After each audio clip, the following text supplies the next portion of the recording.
بسم اللہ الرحمن الرحیم۔ السلام علیکم students and viewers, sir Zafar YouTube کے ٹویٹر چینل سے آج ٹاپک ہے ہمارا بے روزگاری۔ تو اسٹوڈنٹ آج ہم آپ کو یہ بتائیں گے کہ بے روزگاری کہتے کس کو ہے۔ عام طور پر لوگوں کا یہ خیال ہے کہ ہر وہ شخص بے روزگار ہے جس کے پاس کوئی جاب نہیں، جس کے پاس کوئی کام نہیں، جس کا کوئی بزنس نہیں، جبکہ ایسا نہیں ہے۔ بے روزگار ہر اس فرد کو نہیں کہتے ہیں۔ اس کو سمجھنے کے لیے ہمیں ایک مثال لینی پڑے گی۔ ہم یہ فرض کر لیتے ہیں کہ کسی ملک کی آبادی 100 افراد ہے۔ اب یہاں یہ بھی خیال رکھیں گے کہ مشرقی کنٹریز جیسا کہ پاکستان ہے، پاکستان میں بے روزگاری کو کیلکولیٹ کرنے کا فارمولہ کچھ اور ہے، جبکہ یورپین کنٹریز میں اس کا فارمولہ تھوڑا سا ڈیفرنٹ ہے۔ تو ہم پاکستان کے بیک گراؤنڈ میں بات کریں گے آج۔ تو پاکستان میں ہم یہ کہتے ہیں کہ فرض کرتے ہیں کہ آبادی 100 افراد ہے۔ آپ جانتے ہیں کہ پاکستان کی 100 افراد میں سے 50% آبادی عورتوں کی بھی ہوگی۔ ظاہر ہے کہ 100 افراد ہیں تو اس میں سے تقریباً 50 مرد ہوں گے، 50 عورتیں ہوں گی۔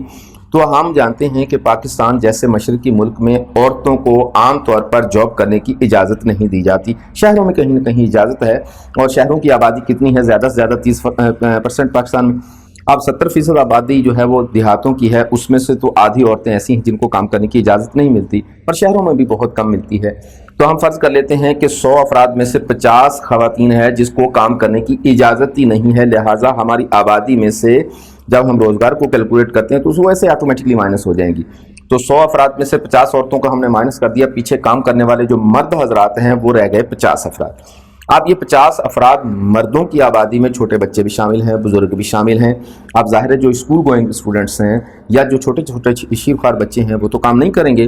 تو یوں آبادی کا تقریباً 40% حصہ جس میں اسکول گوئنگ اسٹوڈنٹس ہیں، جس میں چھوٹے شیرخوار بچے ہیں، جس میں یونیورسٹی کے طلباء ہیں، طالبات ہیں، وہ 40% مائنس کر دیے جائیں گے۔ 50 میں سے 40% مائنس کریں گے تو 20 لوگ اسٹوڈنٹس کی صورت میں باہر نکل جائیں گے۔ تو ہم فرض کر لیتے ہیں کہ 40% بچے جو کام نہیں کرتے اس کو بھی مائنس کر دیں گے، ظاہر ہے کہ وہ تو جاب نہیں کریں گے۔ تو 50 میں سے 20 جائیں گے، باقی ہمارے پاس 30 افراد رہ جائیں گے۔ اب یہ جو 30 افراد کی آبادی ہمارے پاس رہ گئی، ان 30 افراد میں ہمارے بزرگ بھی شامل ہیں۔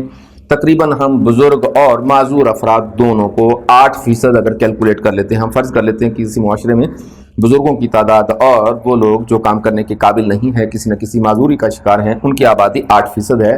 تو یوں 8% کا مطلب یہ ہے 50 میں سے 4 افراد وہ مائنس ہوں گے، اور 2% وہ لوگ ہوتے ہیں اختیاری بے روزگار جو کہ کام نہیں کرنا چاہتے۔ مثال کے طور پر درباروں پر بیٹھے ہوئے ملنگ، اسی طریقے سے ادھر ادھر کے گھومنے پھرنے والے افراد۔ تو وہ افراد جو پیر فقیر ہیں، وہ افراد جو ملنگ ہیں، وہ افراد جو پریسٹ ہیں، جو ننز ہیں، جو درباروں پر بیٹھے ہیں، جو چرچ میں بیٹھے ہیں، تو جاب ویسے بیسیکلی نہیں کر رہے ہوتے وہ لوگ۔ تو ان کی آبادی کا تقریباً 2% وہ بھی ہمیں مائنس کرنا پڑے گا۔ یوں 50 میں سے 1 وہ بھی مائنس ہو جائے گا۔ تو 30 افراد میں سے 4 افراد بزرگ اور معذور نکل جائیں گے۔ 30 میں سے 1 فرد جو ہے وہ اختیاری بے روزگار کی صورت میں مائنس ہو جائے گا۔ تو پیچھے ہمارے پاس بچ جائیں گے 25 افراد۔ تو اسٹوڈنٹس یہ وہ 25 افراد ہیں جو چاہتے ہیں کہ ہمیں جاب مل جائے۔ یہ وہ افراد ہیں جو کہ فٹ بھی ہیں کام کرنے کے لیے، مینٹلی بھی اور فزیکلی بھی۔ تو ہمارے پاس یہ جو 25 افراد ہیں ان کو ہم کہتے ہیں افرادی قوت۔ تو 100 میں سے یہ جو کیلکولیٹ کرنے کے بعد ہمارے پاس 25 افراد آئے، یہ وہ لوگ ہیں جن کے اندر 2 صلاحیتیں پائی جاتی ہیں۔ نمبر 1، یہ وہ لوگ ہیں جو کام کرنے کا ارادہ بھی رکھتے ہیں، اور وہ لوگ ہیں جو کام کرنے کی صلاحیت بھی رکھتے ہیں۔ ظاہر ہے کہ جو لوگ کام کرنے کا ارادہ نہیں رکھتے، ہم نے مائنس پہلے ہی کر دیا۔ جو لوگ کام کرنے کی صلاحیت نہیں رکھتے، یہ والے بچے، خواتین، ان کو پہلے ہی مائنس کر دیا۔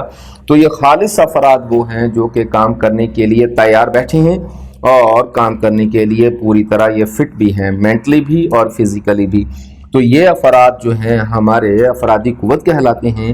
ان افراد کو روزگار ملنا چاہیے۔ اب 100 میں سے 25، اس کا مطلب ہے کہ 25% افراد وہ ہیں جو کہ کام کرنے کے قابل ہیں اور کام کرنے کا ارادہ بھی رکھتے ہیں۔ ان میں سے اس 25% آبادی کا ٹوٹل 25% نکال لیں گے ہم۔ اس میں سے جن لوگوں کو روزگار ملا ہوا ہے وہ روزگار کہلائے گا۔ ان میں سے جو لوگ بے روزگار ہیں ان کو ہم بے روزگار کہیں گے۔ تو اسٹوڈنٹ بے روزگاری کو کیلکولیٹ کرنے کے لیے ایک چھوٹا سا فارمولہ تھا۔ اگر آپ یورپین کنٹریز میں چلے جائیں تو وہاں یہ 50% خواتین کو مائنس نہیں کرتے، بلکہ اس کو بھی ساتھ لے کر چلتے ہیں۔